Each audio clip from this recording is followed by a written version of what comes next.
So Dave Ramsey's baby steps, okay? Are they the right steps for you to achieving financial freedom? Do they actually work? We're gonna talk about those baby steps in today's training.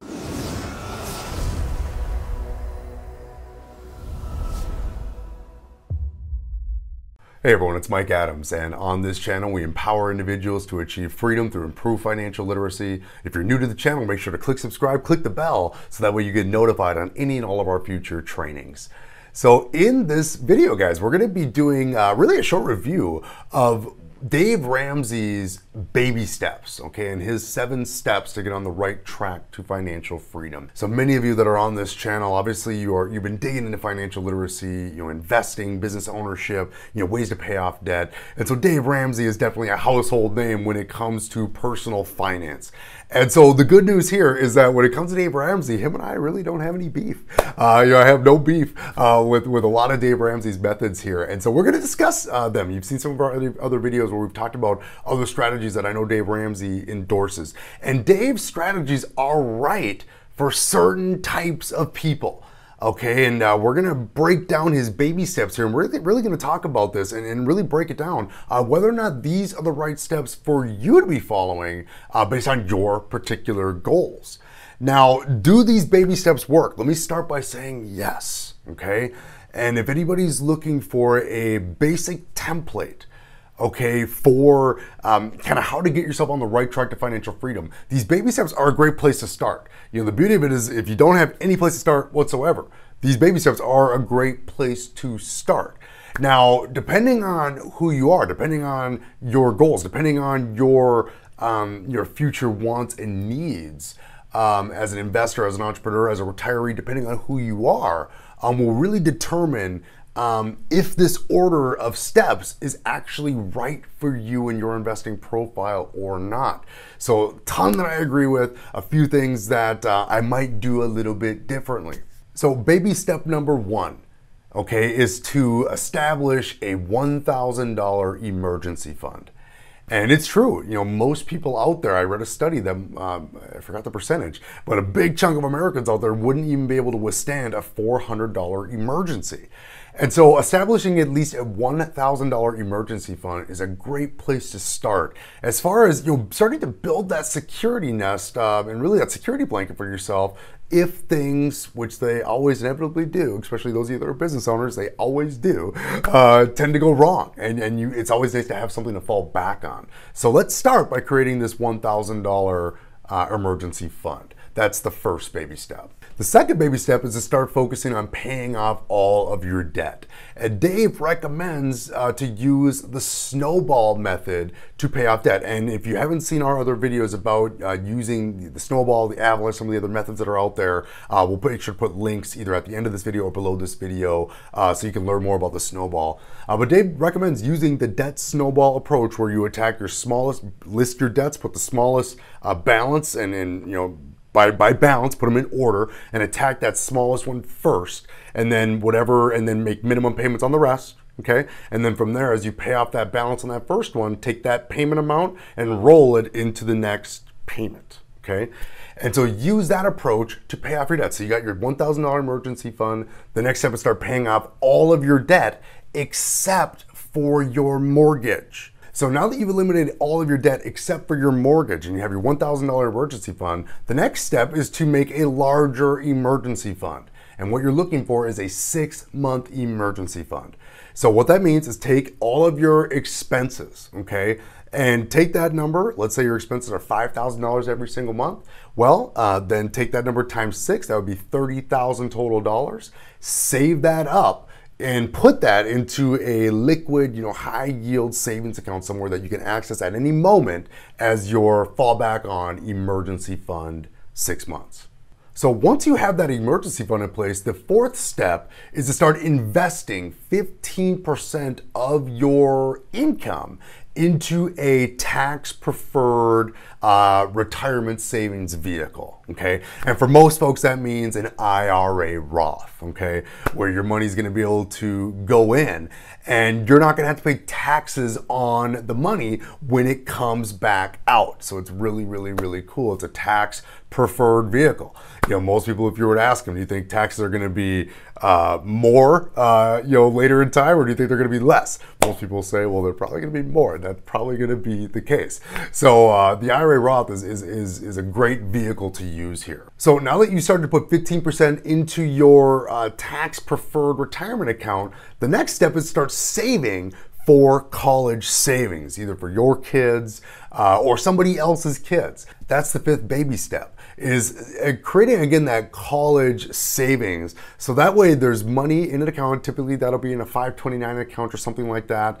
There's definitely other vehicles and other methods of creating a college savings account that I might recommend over a 529, right? Because they're not necessarily very flexible, but that's an example of where most people are gonna look when it comes to college savings, 529. But Dave recommends beefing that account up, get that up to that average amount. And I believe right now the average student is walking away with about $38,000 or so in student loan debt. So you may want to put about that much, get that much beefed up into that college savings account. Now, once you've done that, so now you're investing 15% of your income into a tax preferred account, you have now saved up an additional nest egg now for college savings, either for your kids, your grandkids, or somebody else's kids, right? The next step, pay off your mortgage, okay? And so obviously it's been a chunk of time since you wiped out some of the other debt, you built the emergency fund. Okay, now we're building retirement, now we're building college savings. So it's been some time here. So whatever's left on the mortgage, now what Dave will recommend is take all of your additional cash flow and apply that to your mortgage to get that mortgage paid off. And once that's done, that brings you to step 7, which is where you finally start building wealth and you start to give back. Okay, you start to become more of a philanthropist. You start to give back to charity because now you're in position to truly start accumulating wealth. So those are the 7 steps. Number 1, create that $1,000 emergency fund. Number 2, pay off all of your debts using the debt snowball technique. Number 3, beef up that emergency fund all the way up to 6 months. Number 4, then start investing 15% of your income into tax preferred retirement savings account. Step 5, then start building up a college savings account for your kids. And then step 6, circle back around and pay off your mortgage. And then finally step 7, where you start to build wealth, become a philanthropist, and start to donate to worthy causes. So those are Dave's 7 baby steps. And now, will these 7 steps get you on the right track to financial freedom? For many folks, they will. And many folks grew up very similar to how I did, where we were told many different things growing up. If you want to be something in this world, go to school, get good grades, get a degree, get a great job, work your way up, and hopefully you'll be able to cling on to that company for a long time. You'll get a pension and a retirement, and hopefully you'll have enough pennies left over to retire on, and you'll live a decent life. But unfortunately, that's not what we're seeing in this economy. We're seeing folks coming out of college struggling to find gainful employment. And when they do find gainful employment, they don't stay there for the long haul like they used to. Companies aren't offering pensions like they used to, and incentives to stay at a company for 10, 15, 20 years like folks did way back in the day. Nowadays it takes both parents working just to make ends meet. So a lot of things have changed. And so for many of my clients, while yes, I do agree with these 7 steps, for some of my clients and for many of them, I might recommend doing them in a different order based on their particular goals. Especially when it comes to the college savings versus the ability to pay off a mortgage or pay off that debt much, much quicker.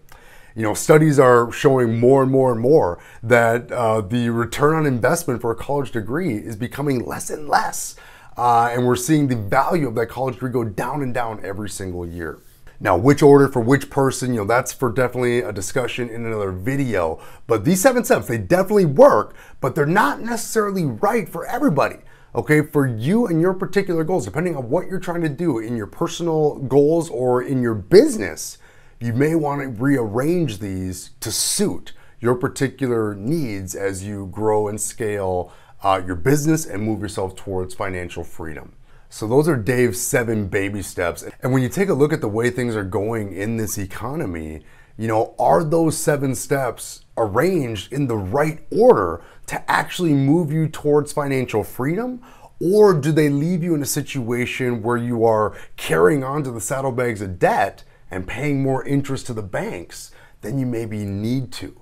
Do we end up putting our money into investment vehicles that don't create us additional cash flow to allow us to, again, have more control of our finances, more control of our life? Are we putting money into assets? Are we putting money into investments that are just typically going to sit flat and not give us the rate of return or the control over our own money that many of us as entrepreneurs really truly prefer? So there are adjustments that I would make depending on the individual to these 7 steps. So depending on you, these steps might look a little bit different on which way is best to pursue them. So guys, those are the 7 steps. We're gonna take a deep dive in some additional content videos on this channel. If you found value here, guys, give this video a comment, give it a like below. I will see you in the next training.